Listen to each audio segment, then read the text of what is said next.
Em nome do Pai, e do Filho, e do Espírito Santo. Amém. Invoquemos juntos o Espírito Santo. Consciente e livremente, Espírito Santo, consagro-vos os dons mais preciosos que recebemos do Pai, a vida e a liberdade. Consagramos esse tempo que estaremos juntos, sob a intercessão de Nossa Senhora, na presença dos anjos, agindo, falando, segundo aquilo que nos vem ao coração. Pedimos, Espírito Santo, harmonizar em nós sentimentos, pensamentos, raciocínios e ungir a todos nós que queremos ouvir o que o Senhor vai nos dizer. Amém. Meu querido povo, aqui estamos agora unidos no canal da Comunidade Católica Nova Aliança, que é o nosso verdadeiro lugar, né? Volto a pedir a vocês que se inscrevam nesse nosso canal. Nós queremos chegar a 1000 inscritos, já passamos da metade, graças a Deus, mas precisamos de mais. Solicito também que você clique no sininho para a cada postagem que for feita aqui na nossa página, né, no nosso lugar, vocês recebam a notificação e estejam por dentro de coisas que só fazem, só acrescentam forças para vivermos a nossa fé em família. E também peço que, quanto mais você partilhar aquilo que mais tocou seu coração, vai ser muito bom como força, incentivo para mim e para os que estão comigo nesta empreitada, né? E além de compartilhar através de comentários, também compartilhe com outras pessoas que fazem parte de outros grupos, né, aos quais você pertence. Então, hoje, dia 1º de abril de 2020, por incrível que pareça, o Evangelho, no capítulo 8, versículo 31, nos apresenta Jesus se confrontando com os judeus e ele fala exatamente o contrário daquilo que o mundão vive nesse 1º de abril, o dia da mentira, um dia consagrado à mentira, isto é, ao demônio, porque nós sabemos que Jesus tratou o demônio como o pai da mentira, aquele que mentiu desde o começo. Então, Jesus hoje se dirige aos judeus do tempo dele e a mim e a você, a todos nós, e diz: se permanecerdes em minha palavra, sereis verdadeiramente meus discípulos. Conhecereis a verdade e a verdade vos tornará livres. Olhem, coincidência? Não.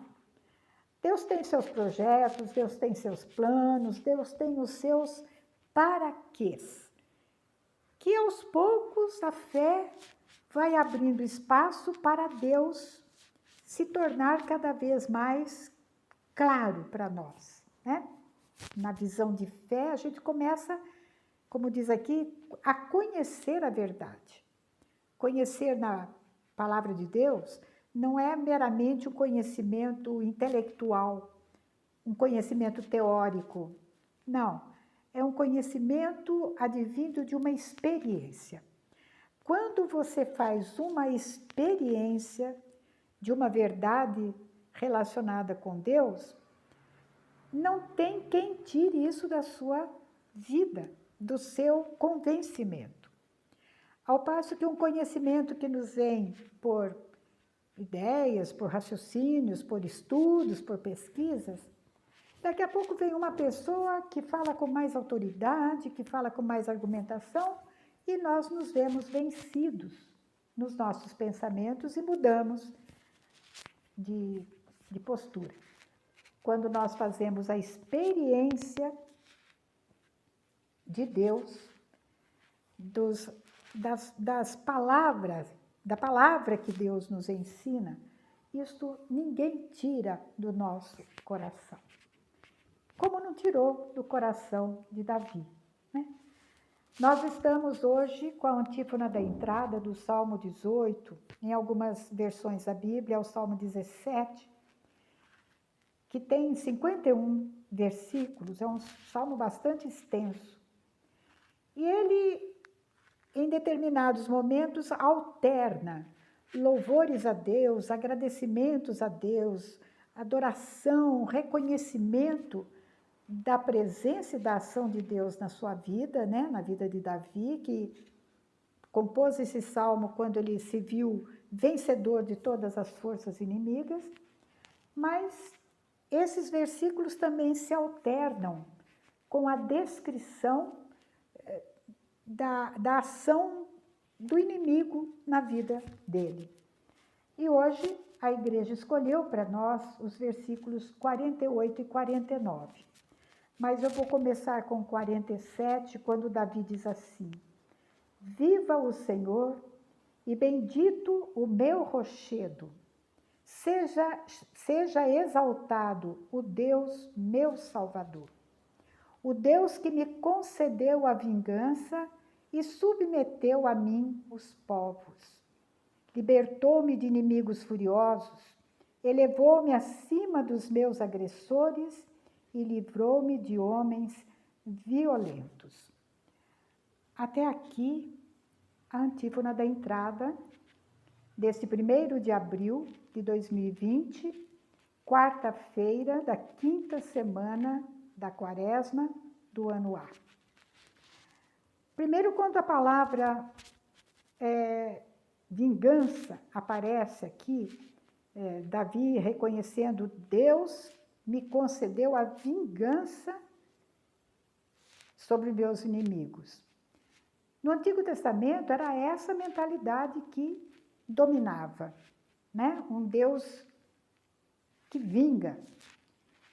No entanto, quando Jesus veio a este mundo e nos ensinou as coisas de Deus, foi revelando aos poucos Deus para nós,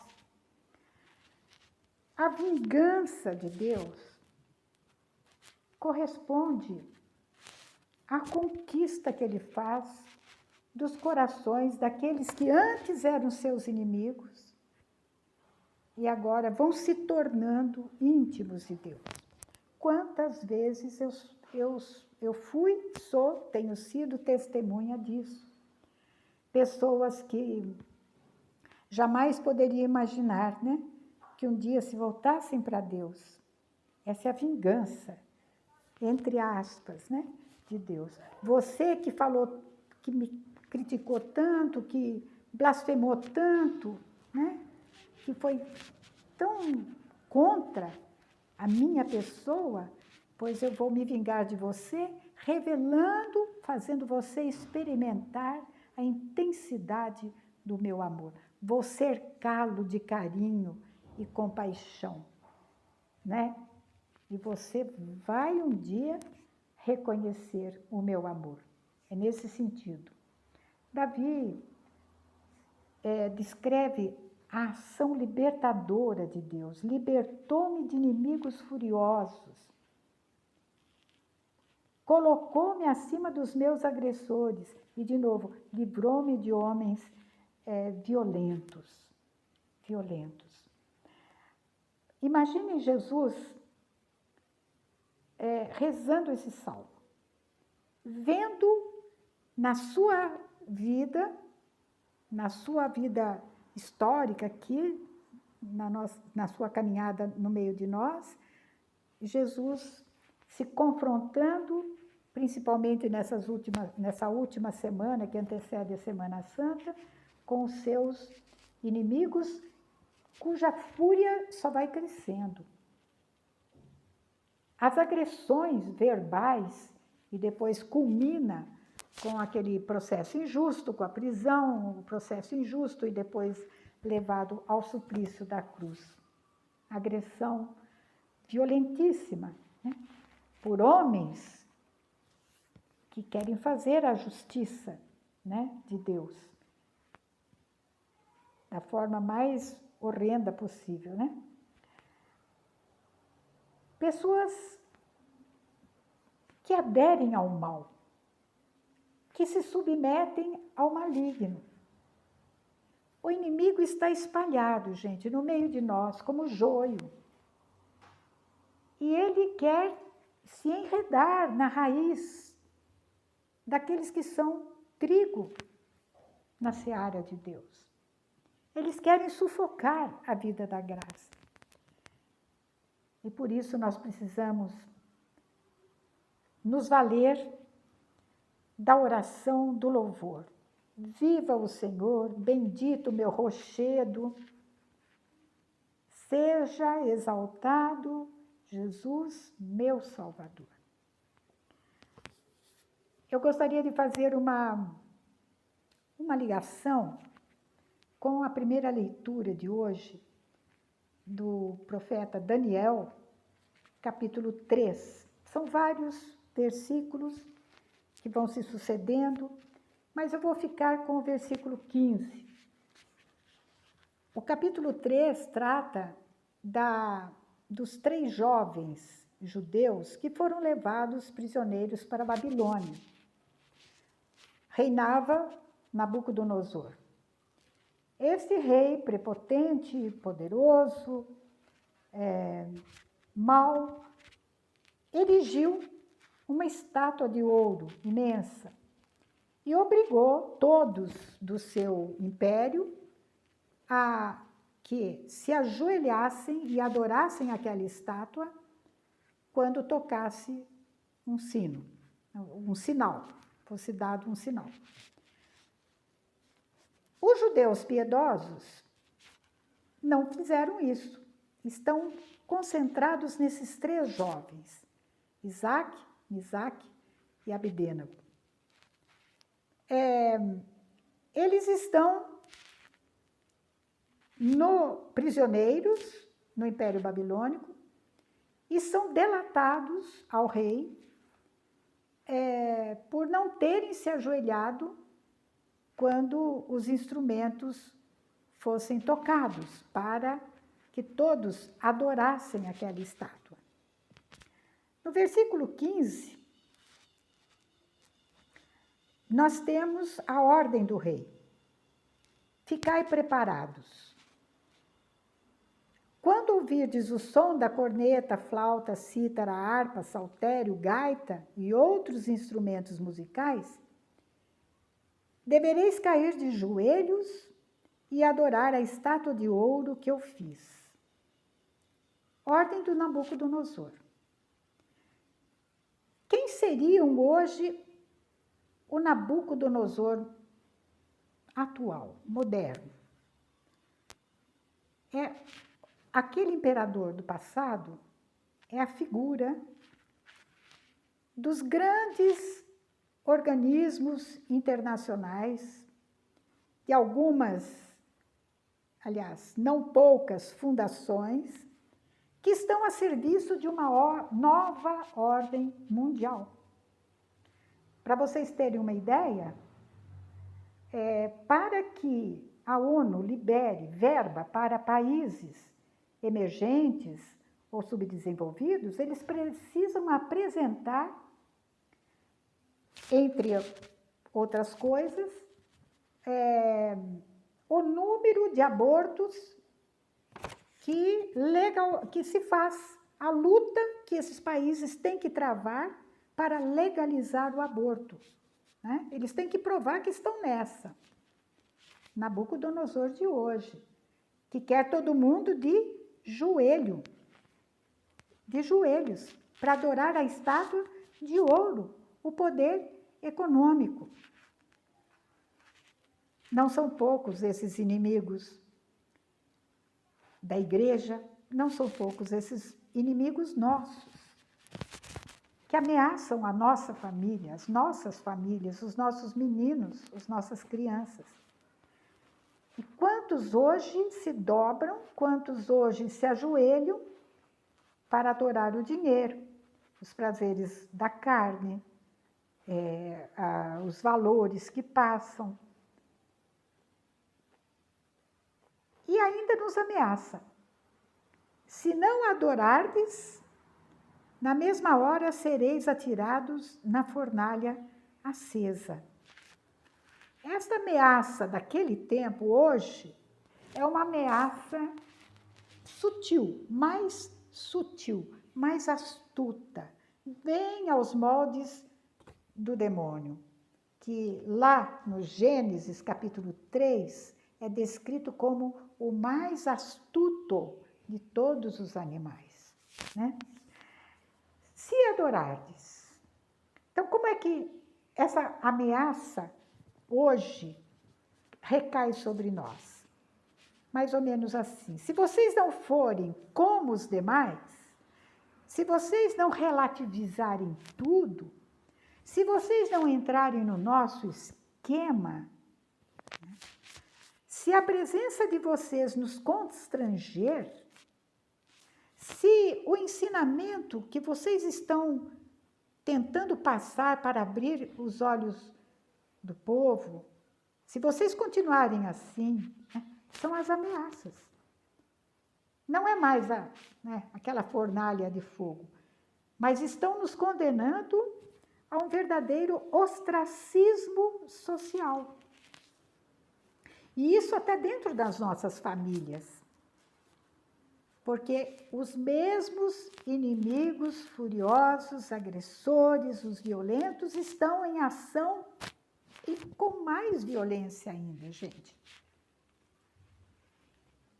Aquilo que no livro de Daniel começa como um desafio para os três, agora vai ser um desafio para Deus. Nabucodonosor termina dizendo: qual é o Deus que vos há de livrar da minha mão? É a agressão contra Deus dos que se julgam, dos que são de verdade. Soberbos, prepotentes, insolentes, autossuficientes, arrogantes com relação a Deus. E aqueles três jovens dão uma lição para o rei que serve para nós hoje. O que eles dizem para o rei?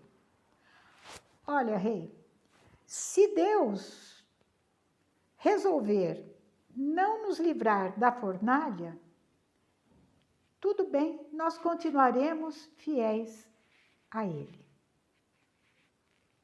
É o que desejamos para todos nós, permanecermos fiéis ao nosso Deus Salvador, Jesus Cristo, nosso Senhor.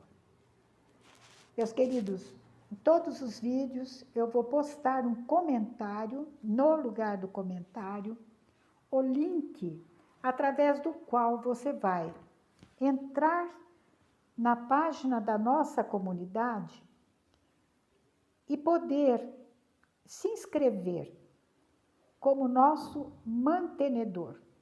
Nós precisamos muito da sua ajuda para sobrevivermos na nossa missão, mantermos as coisas básicas para que a nossa comunidade possa levar adiante e alargar o seu campo missionário.